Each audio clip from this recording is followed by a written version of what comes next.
Amém. Hebreus capítulo 13. Vamos iniciar lendo os versos 1 e 2.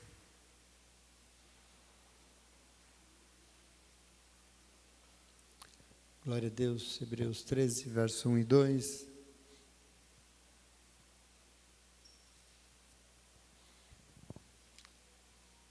Graças a Deus.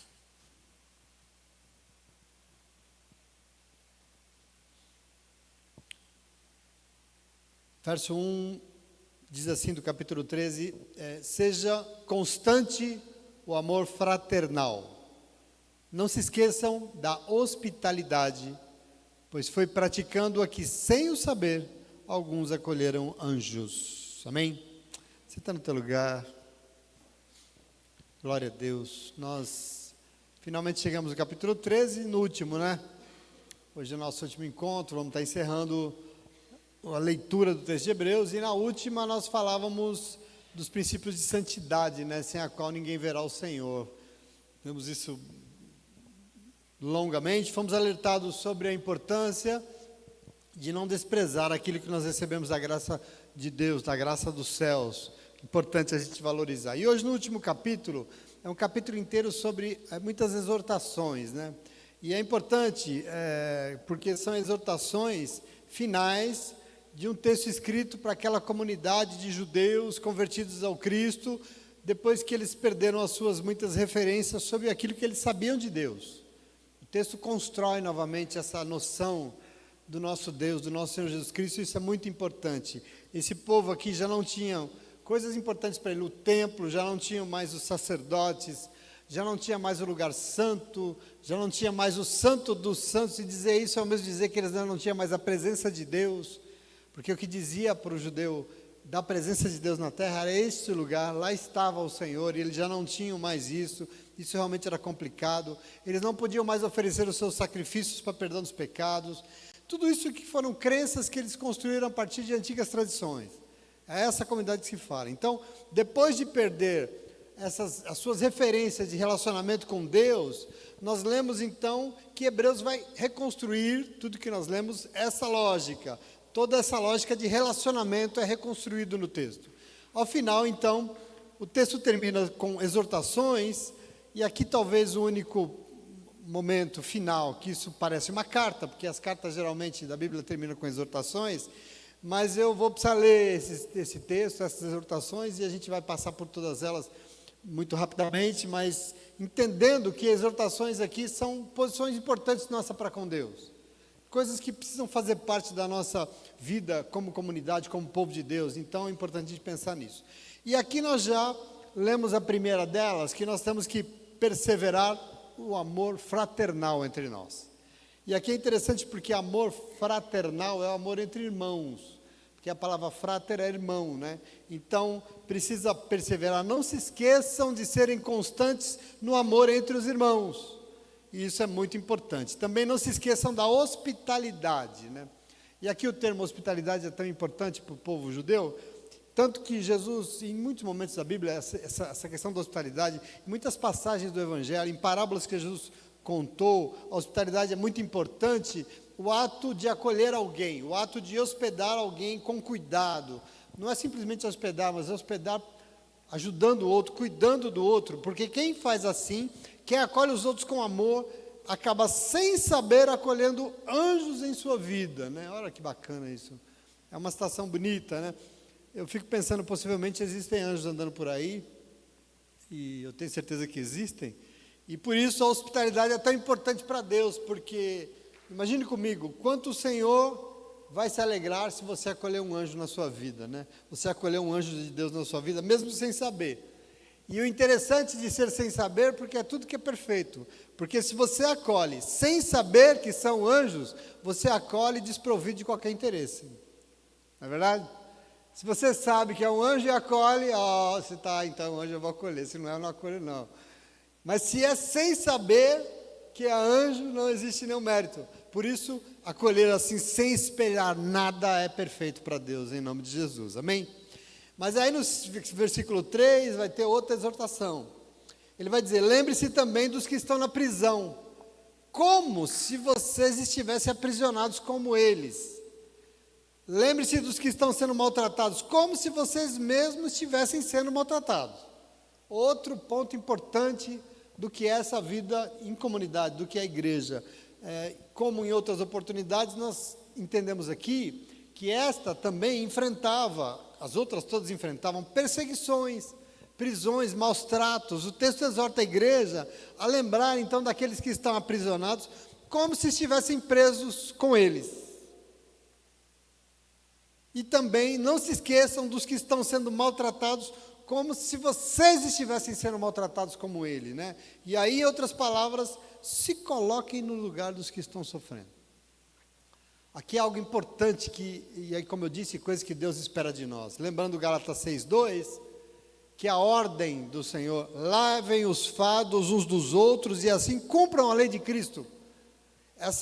Levar os fardos aqui não se trata de você ir lá viver a mesma situação, a mesma vida que o outro vive, muito pelo contrário, inclusive espiritual, mas nós temos que colocar no lugar do outro, sim, porque ao invés de julgar, quando a gente se coloca no lugar, ao invés de julgar, a gente vai ajudar as pessoas que estão vivendo por dificuldade.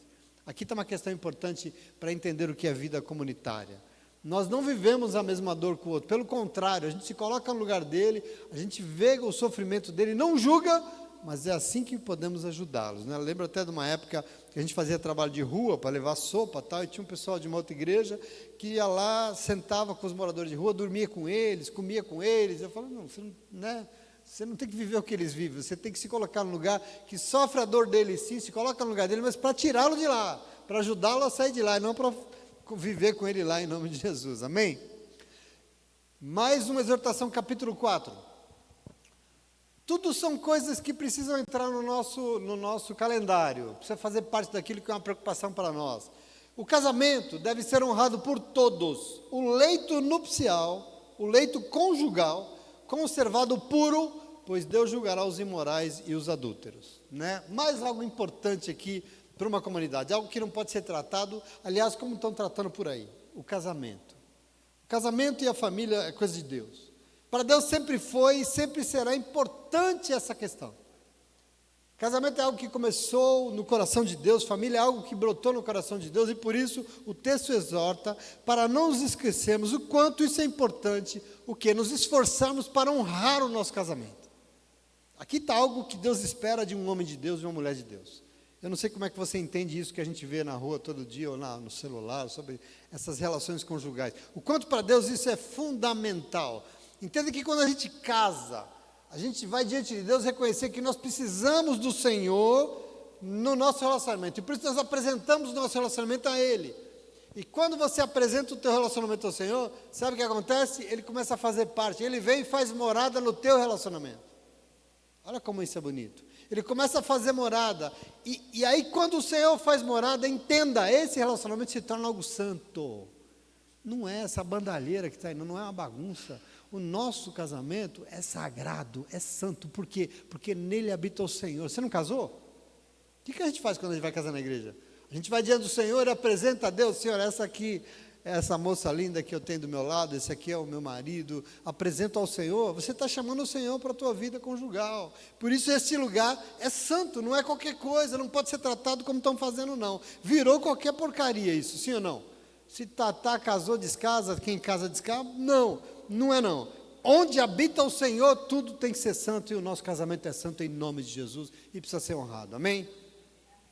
Mais um passinho da nossa lista: conservem-se livres do amor ao dinheiro, contentem-se com o que vocês têm, porque Deus mesmo disse: nunca o deixarei, jamais o abandonarei. Deuteronômio 31, uma leitura aqui antiga desse texto. Interessante aqui que esse versículo a gente já ouviu ele: nunca te deixarei, jamais te abandonarei. Esse é um texto que a gente já leu aqui na igreja, e é realmente, quando você pensa, é uma promessa de Deus bonita. Nunca vou deixar você, jamais vou te abandonar. E a gente gosta dessa ideia. Você gosta da ideia de ter o Senhor ao teu lado? Sempre, nunca sair do nosso lado. É legal, não é? É bom servir a um Deus que você sabe que nunca vai te abandonar, não é? Maravilhoso. Mas essa grande verdade a respeito de Deus, esse Deus que deseja ser conosco e nos fazer viver em plenitude, mas perceba que essa frase foi dita num contexto de que, se nós somos parte da comunidade de Jesus, nós temos que nos conservar livres do amor ao dinheiro e temos que nos contentar com o que nós temos, porque assim, sabe o que nós vamos ter? O Senhor sempre conosco, sempre providenciando tudo que nós precisamos. Olha que bonito isso. A frase isolada já é bonita, né? Mas no contexto que está sendo dito, é um compromisso lindo de Deus. É um negócio extraordinário. Porque o mundo que você vive, no mundo as pessoas são escravas de quem? Do dinheiro. A escravidão é do dinheiro. E o que ela ganha com isso? Bom, ela ganha dinheiro, mas ela perde o Senhor. Ela ganha dinheiro, mas perde a paz. Ela ganha dinheiro, mas perde a dignidade. Ela ganha dinheiro, mas não tem mais o Senhor ao seu lado, não tem mais o Senhor com ele. E aqui é uma coisa que a gente precisa pensar, querido, em nome de Jesus. Em momento algum, a razão é que Deus só anda, Deus não abandona, Deus está junto com alguém que ama o Senhor acima de todas as coisas. E veja, quem ama o dinheiro já tem outro Senhor mandando na sua vida. É isso que as pessoas às vezes não entendem. Hoje a igreja é focada nesse negócio de dinheiro, sim ou não? Porque a igreja que serve tem que dar muita grana. E tem que ser rico mesmo, senão não... Eu quero que você entenda. Você se lembra da passagem do Senhor Jesus com o jovem rico? Isso está em Lucas 18, está em Marcos 10, está em Mateus 19, nos 3 evangelhos tem isso. O jovem queria saber de Jesus o que ele precisaria fazer para ser salvo. Só para ilustrar isso que está sendo dito aqui. Ele já era muito religioso, porque Jesus manda, cumpra os seus mandamentos. Ele falou, mas eu cumpro. Ele já era muito religioso, ele cumpria todas as leis. E Jesus entendeu que ele era um homem íntegro. Tem uma parte do evangelho que diz até, Jesus olhou para ele e o amou, porque ele era um homem que buscava fazer tudo certo e íntegro, mas faltava uma coisa, e aí vem a ordem, abandone esse Deus que manda na tua vida e venha me seguir. Como assim, Jesus? Que Deus? O dinheiro. Ele manda em você, Ele é Senhor da tua vida. Vá, venda tudo que você possui, dê o dinheiro aos pobres, e você terá um tesouro no céu, depois volte aqui e me siga. Por que essa ordem tão estranha? Lógico que Jesus não quer que você venda tudo que você tem, vai ver para seguir Ele, não é? Mas por que essa ordem? Porque na vida dele ele não tinha dinheiro, ele tinha outro Deus. E aqui está uma medida, que Hebreus está dizendo que não serve. Você sabe que ele não conseguiu receber a palavra de Jesus, porque a Bíblia diz, qual a razão? A Bíblia diz, porque ele tinha muitas riquezas, ele era muito rico, por isso ele não recebeu a palavra de Jesus.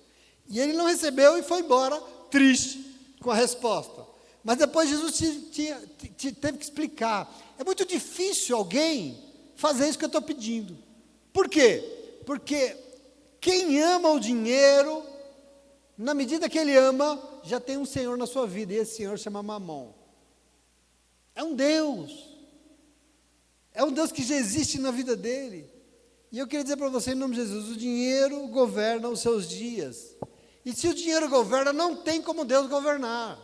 É uma medida que está sendo enfiado goela abaixo, nossa, povo de Deus, que nós temos que começar a tomar posse. E não é quem é rico não, é para quem é pobre também. Às vezes o dinheiro manda tanto, que não tem tempo para mais nada, nem para Deus, nem para orar, nem para a igreja, para a Bíblia, não tem para, porque o dinheiro é governante. E aí, querido, nós não temos que ser, é interessante você não tem que ser livre do dinheiro.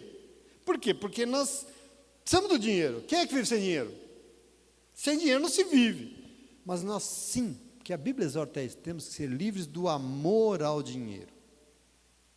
E aqui tem uma medida, que inclusive Paulo diz para Timóteo, nós temos que ser livres do amor ao dinheiro, porque, presta atenção, nós, sendo livres, nós vamos ter o dinheiro, mas nós não seremos escravos do dinheiro. Essa é uma medida do Evangelho para você. Porque se nós somos escravos, somos sim, mas de Cristo. E quem é escravo de Cristo, homem e mulher que tem Jesus como Senhor, tem dinheiro, mas faz questão de usar o seu dinheiro em primeiro lugar. Não somente para si mesmo, mas para a glória do nome do Senhor. Isso nos liberta. Às vezes a gente não entende o negócio do dízimo, mas na verdade quando isso foi instituído, tinha uma intenção de destronar um Deus na tua vida e colocar outro reinando. Isso que as pessoas às vezes não entendem. A gente não dá o dízimo, mas vive escravizado por conta. Deus está querendo destronar isso da tua vida. Deus está querendo tirar um Deus que está te acorrentando, porque é isso que o Senhor espera de nós, em nome de Jesus. Amém? Mais uma exortação, versículo 6. Podemos, pois, assim dizer com confiança, então, o Senhor é o meu ajudador, eu não temerei, o que me pode fazer os homens? Veja, na mesma linha, quem não ama as riquezas tem sempre Deus ao seu lado, Ele nunca deixa, jamais abandona os seus, e com isso, essa pode dizer com confiança, não vai faltar, nunca vai faltar, nunca vou ficar na mão. Por quê? Porque o Senhor é o meu ajudador. Isso é maravilhoso. Eu, às vezes, me pego besta, falando, Senhor, como é que vai ser? O que eu vou fazer? Conversa de besta. Você não precisa saber o que você vai fazer, você precisa ter Deus como ajudador na tua vida. E para isso, você não pode amar o dinheiro. O Senhor tem que ser o teu ajudador, e por isso você não precisa ter medo de nenhum dia ruim. Você não precisa ter medo, porque o Senhor está do seu lado. Se Ele está do teu lado, você precisa temer o quê? De novo, não temerei mal algum, não é? Tudo que eu tenho é do Senhor. E eu tenho usado o que eu tenho para a glória do nome dEle, Ele vai me ajudar, ponto. Isso é promessa bíblica. Isso é Bíblia, é promessa do Senhor. Compreenda que o Senhor sempre vai garantir uma vida em que Ele é o Senhor. Sempre. A vida em que Ele governa, Ele se compromete. Isso que nós temos que entender. O Senhor sempre vai garantir aquela vida em que Ele é Senhor. Que significa que Ele governa. A vida que Ele governa, Ele se compromete. E se nós somos governados pelo Senhor, não por nós mesmos, se nós não somos governados pelo dinheiro, nem pelas nossas prioridades, mas pelo Senhor, nós podemos ter confiança.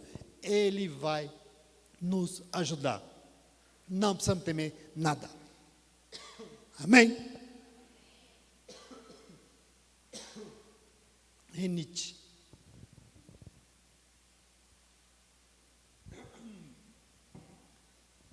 Verso 7 e 8.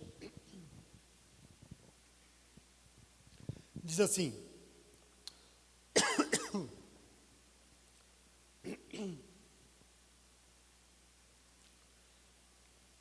está difícil hoje.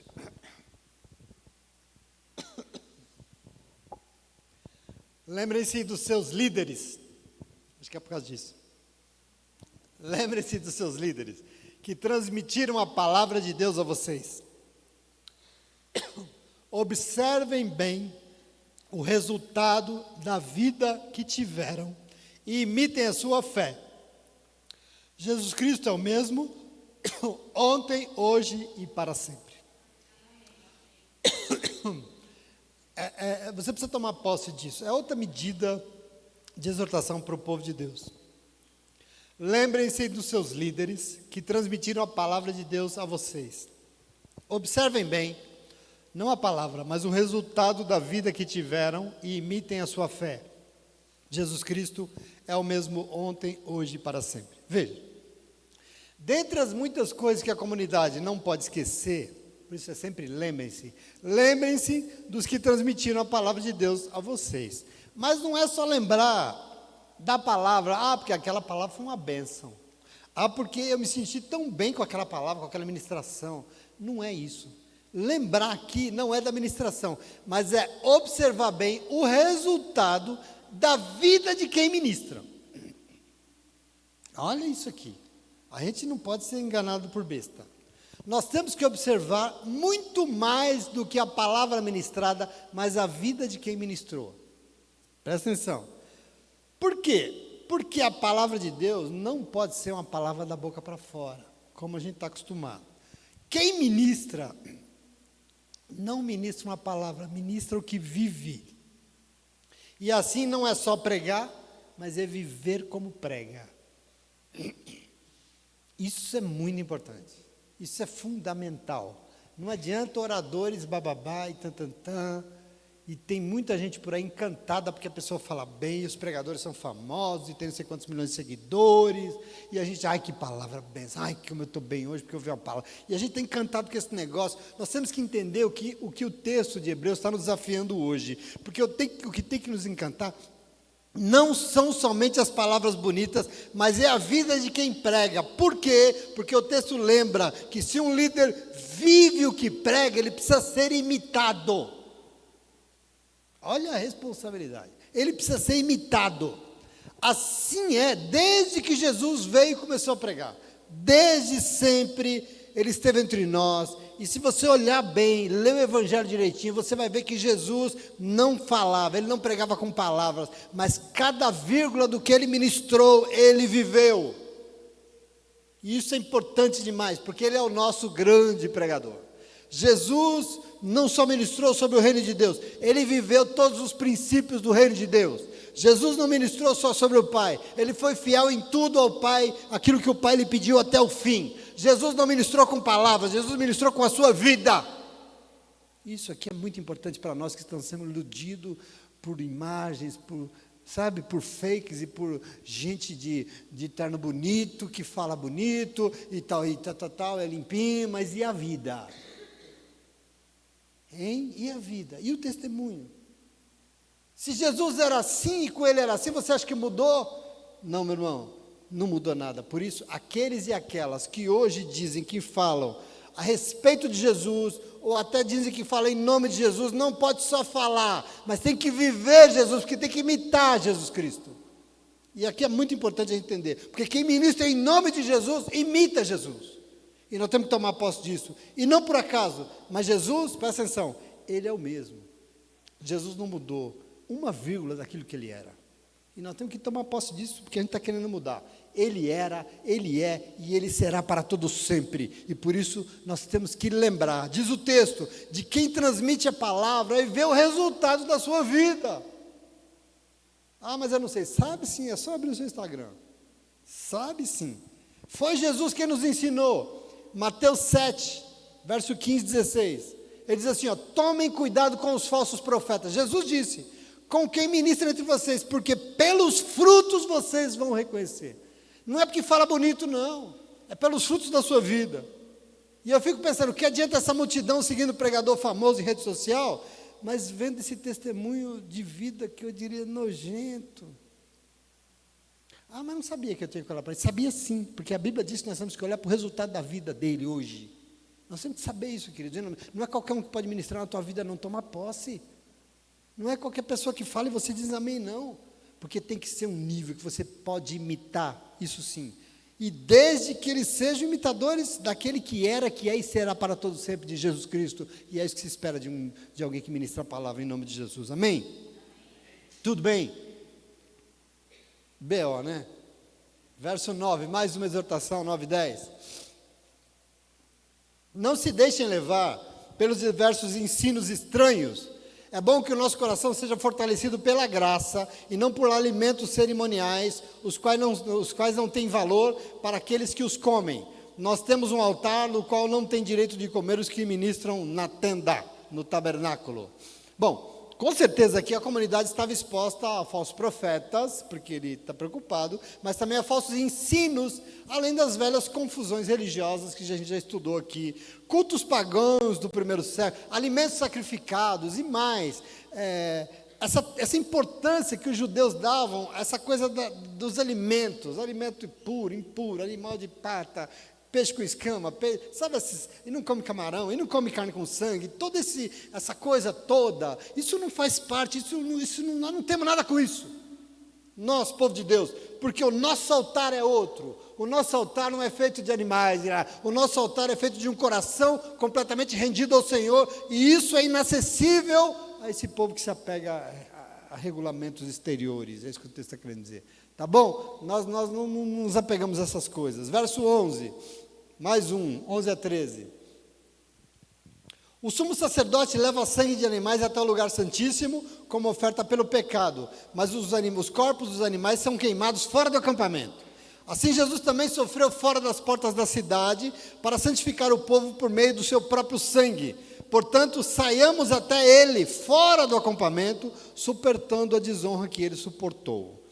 Mais um passo, uma comparação entre os antigos rituais sacrificiais do templo, que não existiam mais, com o sacrifício definitivo feito por Jesus, porque ele diz assim, como os sacrifícios eram feitos para perdão dos pecados no templo, mas os animais eram queimados fora da cidade, Jesus também foi crucificado fora dos muros de Jerusalém. E aí veja, por isso, se nós queremos Jesus, se nós queremos seguir Jesus, se nós queremos imitá-lo, nós temos também que passar pela cruz, nós temos que sair até Ele. Olha que bacana. Sair até eles, sair para fora de nós mesmos, para fora da nossa fortaleza. Nós temos que renunciar ao nosso querer e suportar o que ele suportou. Renunciar a si mesmo para suportar, porque foi isso que ele passou. Se queremos Jesus, nós temos que imitá-lo, porque só quem renuncia a si mesmo e toma a sua cruz pode seguir o Senhor. Isso é importante demais. Amém? Mais um 14:15. Estou correndo porque são vários, tá bom? Tá tudo bem? No 14 ele vai dizer outra exortação. Pois nós não temos aqui nenhuma cidade permanente, mas buscamos aquela que há de vir.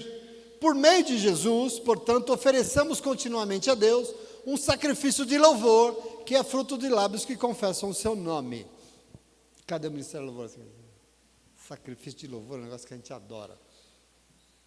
Já que a antiga lógica judaica era baseada em sacrifícios, já não serve mais, depois de Jesus, sacrifício. Jesus fez um sacrifício definitivo. Não tem esse negócio. Para quem é viciado em sacrifício, não tem mais a possibilidade de oferecer o sacrifício lá no templo. Então agora a gente vai oferecer um sacrifício de louvor. É uma tara por sacrifício que eu não sei. Que diabo é isso? Bom, o texto aqui, segundo a lógica de Hebreus, são lábios que confessam o nome do Senhor. Isso é um sacrifício de louvor. Mas aí pensa comigo, eu não consigo fechar com isso. As pessoas gostam desse negócio de sacrifício de louvor, né? A gente louva. Tem um louvor aí que fala disso, não fala? A gente canta isso aí? Você já cantou isso aí, acho. Mas, veja, as pessoas gostam desse negócio de sacrifício de louvor, abandonar os animais e prosseguiram com o sacrifício dos lábios. Eu continuo afirmando que depois de Jesus não cabe nenhum tipo de sacrifício. Nem de lábio, nem de animal, nem de nada. Por quê? Porque quando eu falo em sacrifício, o que a gente pensa? Eu estou fazendo esforço, estou me sacrificando, estou me doando, para Deus. Nós estamos nos sacrificando para Deus, nós estamos fazendo uma coisa para Deus. E aliás a gente sacrifica porque acha que assim Deus vai receber. Quem sacrifica merece alguma coisa da parte de Deus. Por isso eu me sacrifico. O judeu é isso. Renuncia, sabe? Estou me sacrificando para o Senhor, eu vou lá. Mas eu queria dizer para você, para Jesus isso não serve. Nenhum tipo de sacrifício. Eu creio que diante de Deus não existe sacrifício de nenhuma espécie. Porque tudo que nós fazemos para Deus não é por sacrifício nenhum. É simplesmente um privilégio imerecido. Tudo que nós fazemos diante de Deus. Uma honra imerecida. Você acha que eu vou na igreja, que eu me envolvo em algum ministério, que eu ajudo na obra? Você acha que eu dou meu dízimo? E alguma dessas coisas são algum sacrifício para mim? Que sacrifício que eu estou fazendo? Nenhum. Não pode, jamais. Tudo isso que eu faço não é sacrifício. É uma honra que eu mereço dele sem merecer. Aliás, sem ele eu não poderia nem abrir a boca, porque nem voz eu teria. Sem ele eu ia me envolver com o quê? Que diabo de sacrifício você está fazendo? Nenhum. Você está sendo honrado com o privilégio de se envolver naquilo que Ele está colocando diante de você. Isso é muito importante. Por isso, para Deus, nada da nossa parte tem que ser fruto de sacrifício, mas tudo vem de uma oferta feita de um coração agradecido. Não faça nada para Deus. A Bíblia diz isso, por obrigação ou com um fardo. Mas aliás, a gente gosta de ler 2 Coríntios capítulo 9 aqui, dízimo, todo mundo lê essa parte, né? Não deem por obrigação, deem por um coração agradecido. Nós não nos sacrificamos para Deus, nós somos gratos, só pensando assim, eu entendo que eu faço para Deus, que eu não mereço, eu faço por gratidão, é que Deus recebe. Esse negócio de sacrifício não cola, desculpa. Até no exemplo que Hebreus usou, a gente canta, com os nossos lábios a gente louva, mas a gente também ora a Deus, achando que nós estamos fazendo um sacrifício. Vou fazer uma campanha de oração aqui de 44 semanas, porque Deus vai me dar aquela bênção.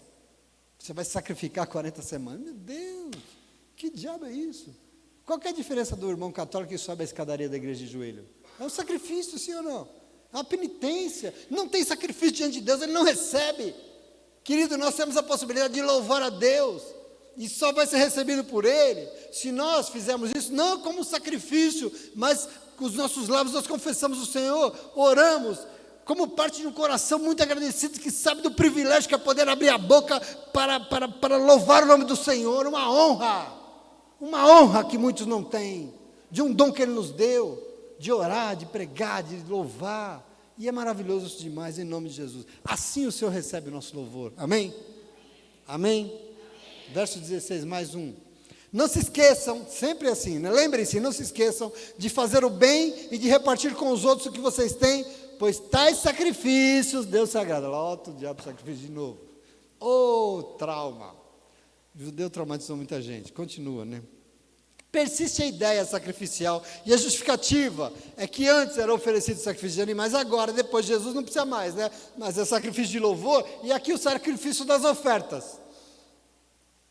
E eu repito, poder dar a nossa oferta, o nosso dízimo na comunidade, para repartir aquilo que nós temos, aliás, não é nem o que nós temos, é aquilo que nós recebemos da graça de Deus, não é um sacrifício, é um privilégio. Um privilégio de quem? De quem não ama o dinheiro. É um privilégio de quem ama a Deus acima de qualquer coisa, ao Deus que nunca nos deixa, que nunca nos abandona, jamais. É uma honra e sempre está aí nos ajudando nos momentos de dificuldade. Isso é um privilégio. Não tem sacrifício nenhum em partilhar o que nós temos com os outros. O que tem aqui é a honra de ser uma ferramenta de Deus para melhorar o mundo que a gente vive e ajudar as pessoas a se levantar.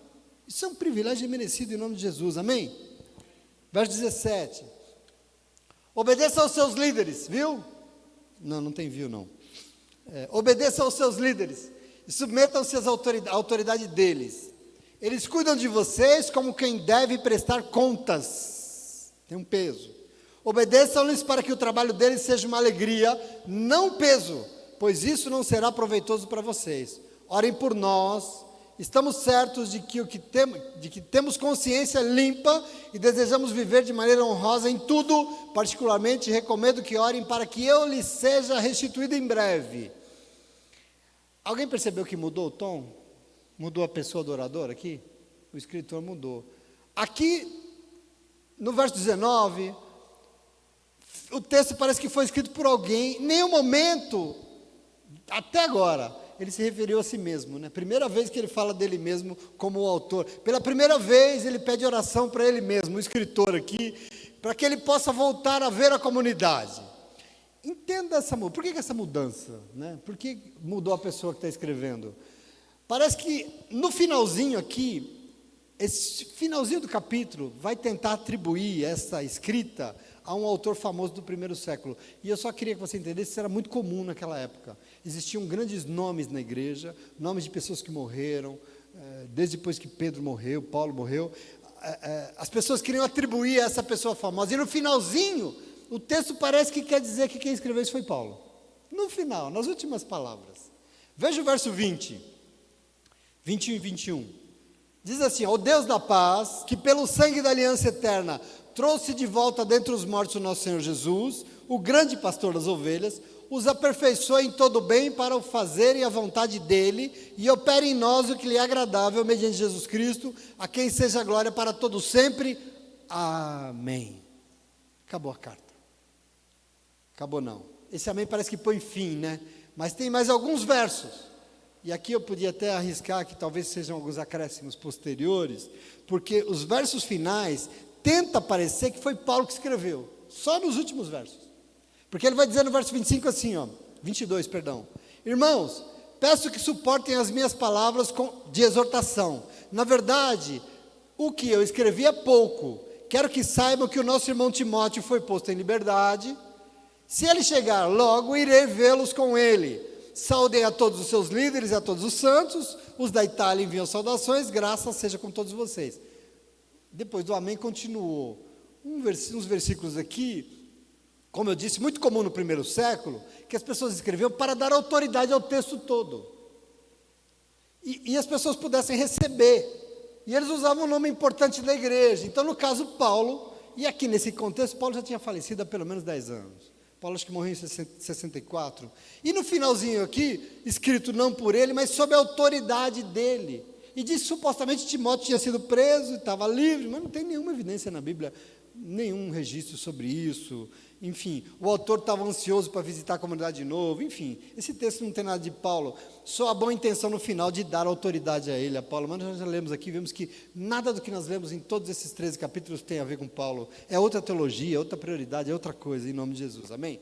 Mas veja, eu vou encerrar aqui dizendo para você o seguinte: depois de um longo período de leitura no texto de Hebreus, nós encerramos aqui essa etapa de meditações, e eu já comentei, essa leitura para mim foi um tanto quanto diferente. Eu me aproximei desse texto de uma forma diferente das outras vezes, e particularmente eu fui levado aqui para o Espírito Santo por uma maneira nova de ver esse texto, porque eu confesso que eu tinha um certo preconceito com ele. Porque esse texto apresentava para mim um Deus muito influenciado com uma forma dos hebreus enxergar Deus. Isso para mim era uma dificuldade. Era um Deus que eles viam desde o Êxodo, era aquela tradição pesada, e aí Jesus não aparece muito. Mas dessa vez, eu pude entender que por trás dessa tradição antiga toda, por trás dessa preocupação com esse negócio do sacerdote, os sacrifícios, isso tão caro para os judeus, o templo, o lugar santo, na verdade, tem a intenção de mostrar para mim e para você que tudo isso já passou. Essa é a intenção do texto de Hebreus. Aqui eu recebi. Você leu comigo durante esse tempo e viu toda a fundamentação, por exemplo, aquela coisa do sacerdócio de Melquisedeque, do lugar sagrado, do lugar santíssimo, do sacrifício. Tudo isso era um grande esforço desse escritor para mostrar, meus irmãos, tudo isso já passou na nossa vida, porque agora toda a nossa adoração não depende de sacerdote, de lugar santo, de sacrifícios exteriores, nada disso, porque a revelação do Senhor não parou.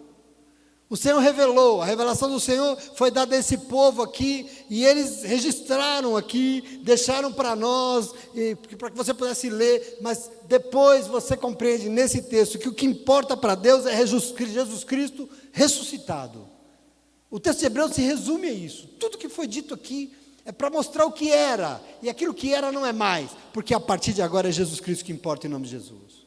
Toda preocupação com o Deus da antiga aliança, que Hebreus fala aqui, no fundo, tinha a intenção de nos fazer entender que nós não precisamos de antigas alianças, nós não precisamos de uma religião cheia de rituais vazios, de coisas exteriores, sem sentido, de leis para nos direcionar, nós não precisamos de nada disso, porque depois de Jesus, o que importa é que eu e você somos templo e morada do Espírito Santo de Deus, e a nossa adoração não é mais uma religião, não são sacrifícios, não são rituais, nem leis, a nossa ligação com Deus se chama Jesus Cristo de Nazaré, e é tudo que importa.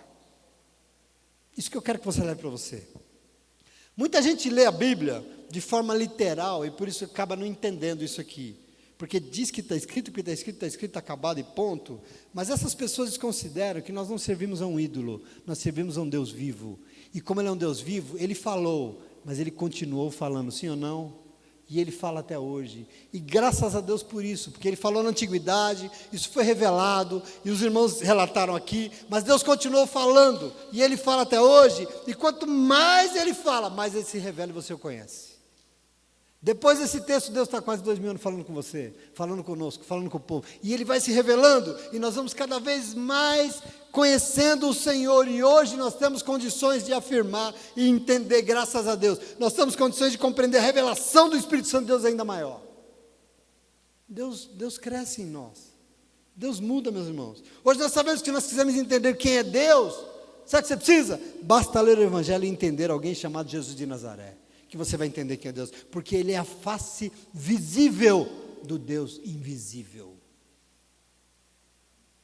Antigamente tinha uma dificuldade de entender Deus, por isso diziam tanta coisa sobre Deus, coisas que eu não sei se Deus é. Hoje você sabe, basta ler o Evangelho, que não tinha. Você pensa que no primeiro século tinha o Evangelho como você tem hoje? Não tinha. Eles não tinham a revelação registrada como você tem hoje. Por isso Deus era um monte de coisa, Deus é a nossa tradição, mas a partir de nós não, você sabe quem é Deus. Deus é Jesus revelado, Deus é Jesus visível, Ele é a face do Deus que é invisível. Aliás, Paulo disse isso, em Colossenses 1, versículo 15, ele diz, Ele, Jesus Cristo, é a imagem do Deus invisível, o primogênito sobre toda a criação. Então todo esse esforço de Hebreus, e uma conclusão que eu quero que você tome desse tempo todo, é que Hebreus foi escrito para nos fazer entender isso. Jesus Cristo é o centro, tem que ser o centro de toda a nossa vida e toda a nossa adoração. Ele, Jesus. O resto é o resto. As tradições são as tradições, as teologias são as teologias, as denominações são as denominações, mas o que importa para nós? Jesus Cristo. Colossenses 1, verso 16 e 17, Paulo vai dizer, pois nele foram criadas todas as coisas nos céus e na terra, as visíveis e as invisíveis, sejam tronos, sejam soberanias, poderes ou autoridades, todas as coisas foram criadas por Ele e para Ele, Ele é antes de todas as coisas e nele tudo subsiste. Nele quem? em Jesus. Nós temos que começar. Hebreus nos faz entender que não existe religião que serve se ela não revelar Jesus Cristo. Não existe. Portanto, não adianta encher o Brasil de igreja, se na igreja o que manda for a necessidade das pessoas. Não adianta. Ou a maneira que a gente quer enxergar Deus do nosso jeito. Não adianta um monte de gente querendo fazer sacrifício para conseguir o favor de Deus, porque a igreja é lugar que só um manda e só um importa, só um é Senhor, só Jesus tem que ser a razão da igreja. Hebreus. Toda vez que você for ler esse texto, lembra disso. Colossenses, versículo 18, capítulo 1, ele vai dizer: Ele é a cabeça do corpo, que é a igreja. Ele é o princípio e o primogênito dentre os mortos, para quem tudo tem a supremacia. Ele acima de tudo. Em um tempo em que as pessoas têm usado a igreja e a sua boca para oferecer talvez sacrifício, sei lá qual, para falar de Deus, para pregar sobre Deus, e Deus está virando qualquer coisa. A gente tem uma preocupação aqui na igreja com o louvor, por exemplo, mas por aí, Deus virou você agora, você percebeu ou não? Por isso eu fico impressionado, como é que as pessoas conseguem ter a audácia de se dirigir a isso aqui que Colossenses está dizendo, essa soberania toda, a esse que é o princípio e a razão de todas as coisas, como você. E eu não falo com a minha mãe você, eu falo senhora. Na antiguidade, o imperador romano chamava César. Em um dado momento, ele disse que ele se tornou César ou Augusto. Ele quer dizer que ele era um ser divino. Mais do que um homem aqui na terra, ele era um ser divino. O imperador achava que era Deus e ordenou que todo mundo tinha que falar com ele como Kyrios, porque ele era o Senhor. O imperador César, ele era o Senhor. Se você soubesse o quanto de gente que foi devorada por fera em arena, só porque dizia que Senhor só tinha um e por acaso não era o imperador, mas era Jesus, e por isso morreram. Se você soubesse quantas pessoas foram queimadas vivas só por dizer que Jesus era o Senhor da sua vida, e agora Ele é você. Não, não é não. Você vai ter que me desculpar, aqui não vai cantar não, porque não dá. Entenda que o Espírito Santo de Deus, quando Ele nos guiar, Ele sempre vai ser o Senhor absoluto da nossa vida. Isso é o que a Bíblia diz, porque nós existimos para abrir os nossos olhos, para dizer aquilo que Paulo disse em Filipenses 2,11, que toda língua vai confessar que Jesus Cristo é o quê? Ele é o Senhor, com letra maiúscula, para a glória do nome de Deus Pai. Não é qualquer coisinha não, as igrejas estão lotadas de gente aí tratando Deus com qualquer coisa. Cadê o temor? Cadê a reverência?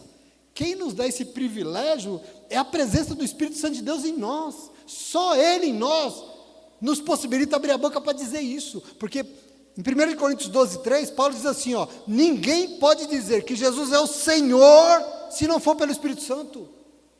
Então você está dizendo que Ele é você, é porque não é pelo Espírito Santo, desculpa. Hebreus nos conduziu numa jornada celestial em direção a Jesus Cristo. E a razão de todas as coisas da nossa vida é Jesus Cristo, aquele sobre quem habita a plenitude, porque essa é a vontade de Deus. Nós temos que tratar Jesus com a honra que Ele merece. Colossenses 1,19 vai dizer: pois foi do agrado de Deus que nele Jesus habitasse toda a plenitude e através dele pudéssemos ter comunhão com Deus novamente. Ele, Jesus Cristo.